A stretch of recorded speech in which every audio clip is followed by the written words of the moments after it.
Have you ever felt like, no matter how hard you try, people still don't see your worth? Like you keep knocking on doors that never open, giving your best effort to a world that barely notices you exist? Maybe you've worked until your body was exhausted, smiled through rejection, stayed hopeful through disappointment, and still, nothing changed. After a while, a dangerous question begins to whisper in your mind. Maybe I'm just not enough. Maybe success was meant for other people, not me. But what if that isn't true? What if the difference between those who remain invisible and those who rise to greatness is not talent, luck, or where they started? What if success is built on something far simpler, yet far more powerful? Because history has shown us something extraordinary. Sometimes, the person who changes their destiny is not the smartest, richest, or strongest. Sometimes, it's just the one who learns the right principles and follows them when everyone else quits. This is the story of a poor boy with cracked hands, torn clothes, and no future, until one life-changing night gave him access to 10 ancient scrolls. 10 simple lessons that transformed him from a forgotten camel boy into the greatest salesman his world had ever known. And this is not just his story, because hidden inside his journey may be the answer to why you've been stuck and how you can finally change your own life. Stay with me until the end, because the final lesson may completely change the way you see yourself forever. Long ago, beneath endless skies of burning gold and across deserts where the wind never seemed to rest, there lived a boy named Rami. Rami was nobody. He was not a merchant, not a warrior, not a man people admired when he walked by. He was a camel boy, the lowest servant in a trading caravan that crossed the ancient sands. Every morning before sunrise, while wealthy traders adjusted their fine robes and counted their silver, Rami was already awake, feeding camels, cleaning filth from their stalls, hauling heavy supplies beneath a sun so merciless it felt like punishment. His hands were rough and cracked before he was even a man. His clothes were faded, torn by labor and dust. His meals were scraps, whatever the others didn't want. To most people, Rami was invisible, just another poor boy born into hardship, expected to remain there. But inside, Rami lived something dangerous, a dream. While others saw only camels and sand, Rami watched the merchants closely. He studied the way they spoke with confidence, the way crowds listened when they negotiated, the way respect seemed to follow them like a shadow. And deep inside, a quiet voice kept whispering, "One day, that will be me." So when Rami finally begged for a chance to sell in the markets of Damascus, he believed this was the beginning of his new life. But belief alone was not enough. For 7 brutal days, he walked crowded streets carrying beautiful silk robes and sold nothing. Not one. People ignored him.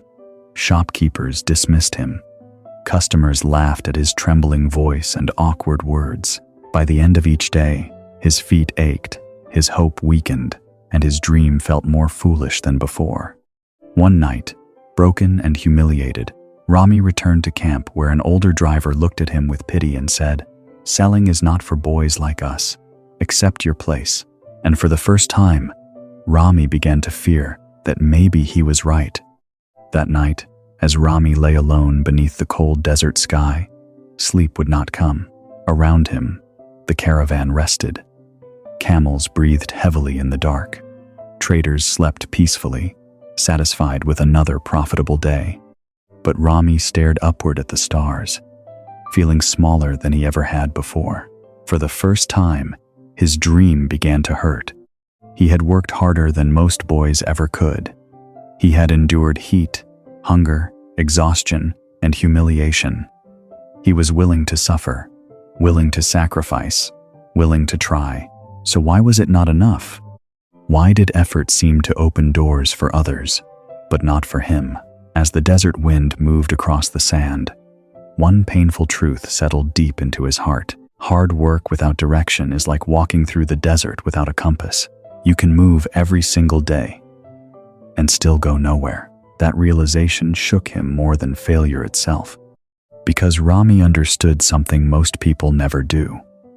His problem was not laziness, it was blindness. He was giving everything he had, but he did not know what actually created success.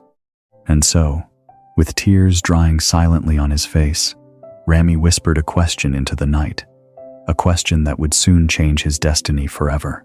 What am I missing? He did not know it then, but life was already preparing an answer. Because sometimes, the moment you finally question your path is the exact moment your true journey begins. A few nights later, fate arrived disguised as disaster. The caravan had been crossing a brutal stretch of desert when the sky suddenly changed. What began as wind became fury. Sand rose like a living wall. The air howled. Camels screamed. Traders shouted in panic as the world disappeared beneath a storm so violent it felt as though the desert itself had awakened in anger. Rami was thrown from the caravan's path, separated from the others by blinding dust and chaos. He ran blindly. The sand cut his skin like knives. His lungs burned. Every step felt like it could be his last. And just when fear began to whisper that this was the end, Rami saw it. A small cave hidden behind jagged stone. He stumbled inside, gasping for breath, and there, curled beside the faint remains of a dying fire, was an old man, frail, shivering, barely alive. Rami had almost nothing. No wealth, no power, no certainty he would survive himself, but something inside him refused to walk away. Without hesitation, he removed his only cloak, the one thing protecting him from the freezing desert night, and wrapped it around the stranger. He gave away his final piece of bread. He searched the cave for dry wood and fought to keep the weak fire alive. He expected nothing in return. He simply chose kindness, when kindness cost him everything. When morning came, the storm had vanished. Golden sunlight spilled into the cave as the old man slowly opened his eyes. His gaze was sharp, far too sharp for someone so frail. "You gave me warmth when you had none," the stranger said softly. Rami bowed his head, embarrassed. "I only did what was right." A long silence followed. Then the old man smiled. "My boy, most men with abundance would not have done what you did with nothing."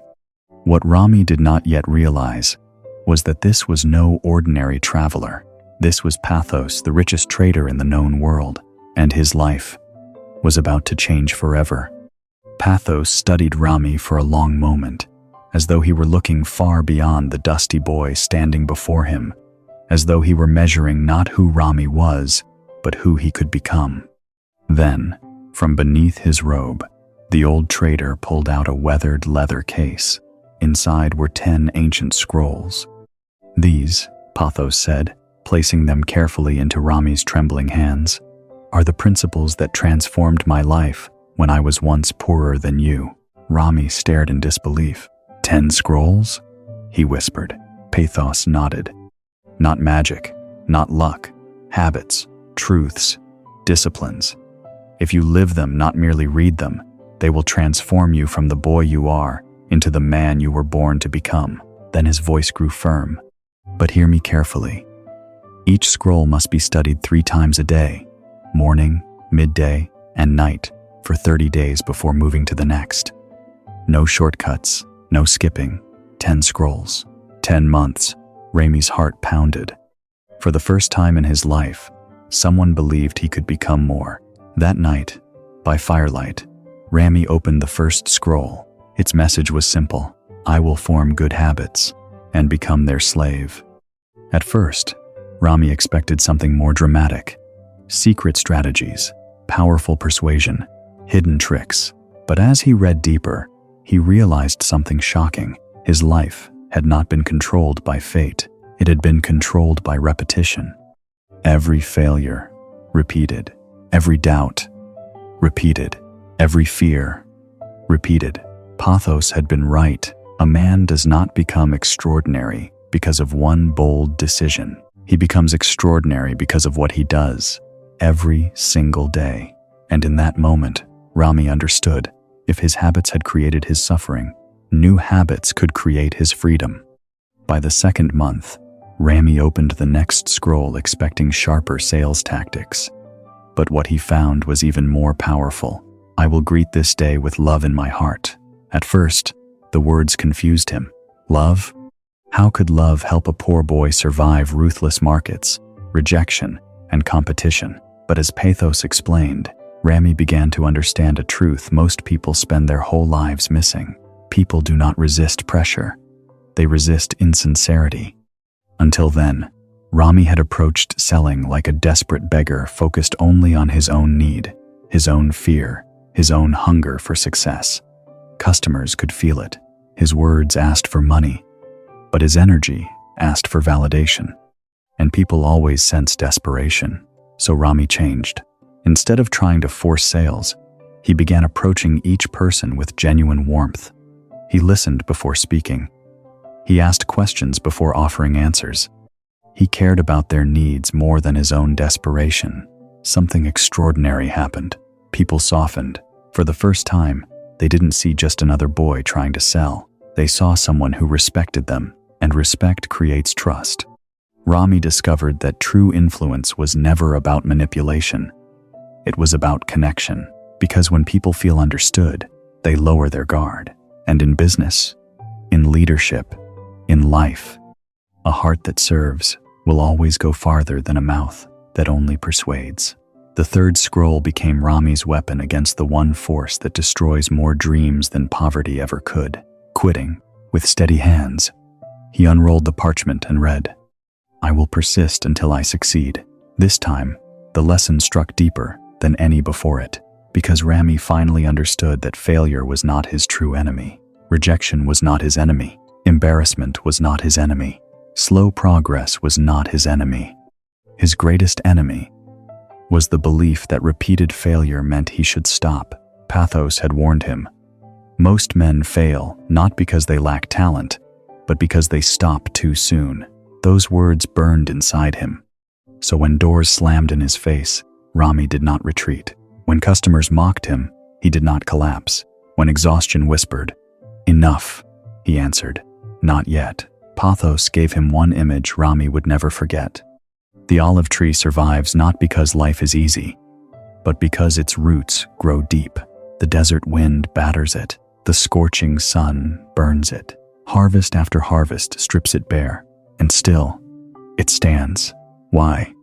Because what is rooted deeply cannot be destroyed easily. Rami realized success worked the same way. Every rejection was not proof of weakness. It was resistance, building roots. So while others saw failure as humiliation, Rami began seeing it as training. Each no strengthened him. Each setback sharpened him. Each difficult day made quitting less familiar, and slowly, a new identity was forming inside him. He was no longer a boy hoping to succeed. He was becoming the kind of man who simply refused to stop. Because in the end, the world often belongs not to the most gifted, but to the one who outlasts everyone else. Rami followed the scrolls exactly as Pathos commanded. Every morning before sunrise, while the desert was still silent, he read his current scroll by firelight. At midday, no matter how exhausting the market had been, he stopped and read it again. And each night, before sleep claimed his tired body, he read it one final time. At first, nothing changed. The first month was brutal. He still stumbled over words. His voice still shook. Customers still dismissed him. Some laughed exactly as they had before. On many nights, discouragement crept back into his chest, whispering that perhaps these scrolls were nothing more than old words on fading parchment. But this time, Rami did not stop. That was the difference. Before, rejection ended his effort. Now, rejection strengthened his discipline. By the third month, subtle changes began to appear not first in his results, but in himself. He stood straighter. He listened more carefully. He no longer approached people begging for approval. He approached them with calm certainty, and people noticed. By the sixth month, Rami was no longer invisible. Customers began returning, asking specifically for him. Merchants who once ignored him now respected him. His sales multiplied not because his products had changed, but because he had. He had become disciplined where others were inconsistent, warm where others were cold, persistent where others gave up, and by the 10th month, the transformation was undeniable. The boy with torn clothes and trembling hands was gone. In his place stood a confident young merchant whose name traveled through markets like a promise of trust. Rami finally understood something extraordinary. Success had not arrived in one magical moment. It had been built quietly, in unseen mornings, disciplined afternoons, and difficult nights, day by day, choice by choice, habit by habit. The scrolls had not simply taught him how to sell, they had rebuilt him from the inside out. And once a man transforms himself, his destiny can no longer remain the same. The 10th and final scroll held the deepest truth of all. I will pray for guidance. By then, Rami understood that true greatness was never just about wealth, persuasion, or success. It was about becoming worthy of what success brings. Pathos taught him that ambition without humility becomes arrogance, and achievement without gratitude becomes emptiness. For the first time, Rami saw that his greatest victory was not over the market, it was over himself. The fearful boy had become disciplined. The desperate boy had become generous. The invisible boy had become unforgettable. And yet, he remained humble enough to keep learning, because true success is not about proving your worth to the world. It is about building a character so strong that no success can corrupt it. Rami had mastered selling, but more importantly, he had mastered the man in the mirror. My friend, Rami's story was never just about a camel boy in the desert. It was about you. You may not need ancient scrolls, but you do need principles. Choose one habit and master it. Treat people with genuine warmth, and when life rejects you, do not stop, because your future will not be shaped by talent alone. It will be shaped by what you do, repeatedly, when nobody is watching. The difference between who you are today and who you could become tomorrow is hidden inside your daily choices. So start now, not when life gets easier, not when fear disappears. Now, because one disciplined day can become a new life, and your destiny may be waiting on the other side of consistency. So here's the question that will quietly shape the rest of your life. Will you keep waiting for success, or will you build it? Rami began with nothing, no wealth, no status, no advantage, only discipline. And that was enough, because greatness does not belong only to the gifted. It belongs to those who show up, stay faithful to the right habits, and refuse to quit when progress feels invisible. So starting today, plant better thoughts, build better routines, become stronger, one choice at a time. And remember this, a single story can inspire you, but only your daily actions can transform you. Now go and become the person your future is waiting for.